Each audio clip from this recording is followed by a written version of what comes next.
Cadeia respiratória, ou transportadora de elétrons, é uma série de proteínas e moléculas orgânicas encontradas na membrana interna da mitocôndria. Os elétrons são passados de um componente da cadeia transportadora para outro em uma série de reações. A energia liberada nestas reações é capturada na forma de um gradiente de prótons, o qual é usado para produzir ATP em um processo chamado de quimiosmose. Juntas, a cadeia transportadora de elétrons e a quimiosmose formam a fosforilação oxidativa. As principais etapas desse processo são: primeiro, entrega de elétrons por NADH e FADH2. Segundo, transferência de elétrons e bombeamento de prótons. Terceira, divisão do oxigênio formando água. Quarta, síntese de ATP causada pelo gradiente. As moléculas de NADH e FADH2 resultantes do ciclo de Krebs, transportadoras de elétrons e prótons, são oxidadas nas reações finais da respiração celular, e os elétrons e prótons são captados pelo oxigênio, sendo esta última fase tripartida. Primeiro, os elétrons passam por uma série de proteínas transportadoras de elétrons, cadeia respiratória, que se encontram na membrana interna da mitocôndria. Segundo, o fluxo de elétrons ao longo da cadeia respiratória provoca o transporte ativo de prótons ao longo da cadeia, através da membrana interna da mitocôndria. Terceira, os prótons regressam à matriz mitocondrial por difusão quimiosmose e, simultaneamente, o ADP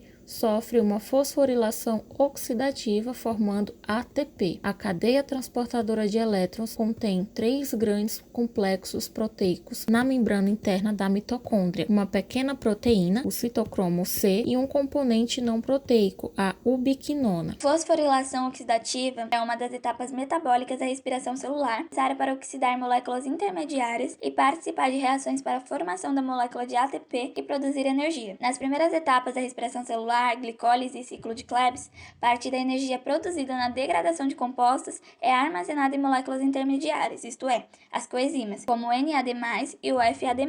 Para isso, ocorre a fosforilação de ADP, ou seja, ele recebe grupos fosfato. Por isso, esse processo é chamado de fosforilação oxidativa. É muito importante que as coenzimas sejam reoxidadas de forma a poderem participar novamente dos ciclos de degradação de nutrientes, doando mais energia para a síntese de ATP. A grande quantidade de energia livre que seria dissipada na oxidação completa da glicose a CO2 e H2O é aproveitada para a produção de ATP, graças exclusivamente ao processo de fosforilação oxidativa. Vários mecanismos de cadeia de transporte de elétrons e de seu acoplamento à síntese de ATP foram elucidados através da utilização de inibidores e desacopladores, entre os quais estão a retinona e a amital, que são as que inibem a redução dos complexos 1 e 3 por NADH, antimicina A, inibe o transporte de elétrons no complexo 2, cianeto, que é a que inibe o transporte no complexo 4, e DNP, é desacoplador, pois promove o vazamento de H+, levando à dissipação do gradiente de prótons e contínuo transporte de elétrons desacoplado da síntese de ATP. Bem, agora eu vou falar um pouco das estruturas da fosforilação. Existem 4 tipos de estruturas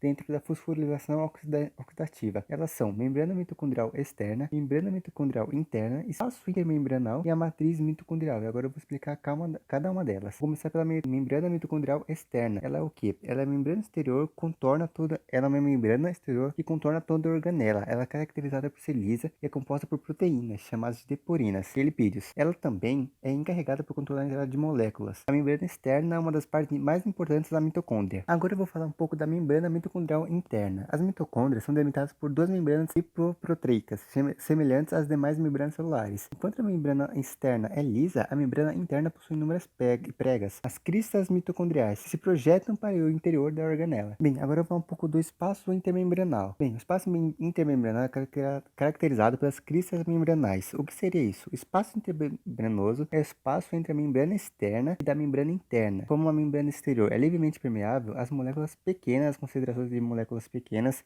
tais como os íons e açúcares no espaço intermembranar, as mesmas que o citosol. Ou seja, é o espaço que tem entre a membrana externa e a membrana interna, meio que a separação das duas. E por último, a matriz mitocondrial, que funciona como um sítio do processo de respiração celular. Esse processo metabólico extrai energia armazenada na glicose e também em outros combustíveis orgânicos, havendo decomposição destes combustíveis na presença de oxigênio em gás carbônico e água. A energia também é utilizada para a realização de diversas atividades celulares, como o transporte através da membrana.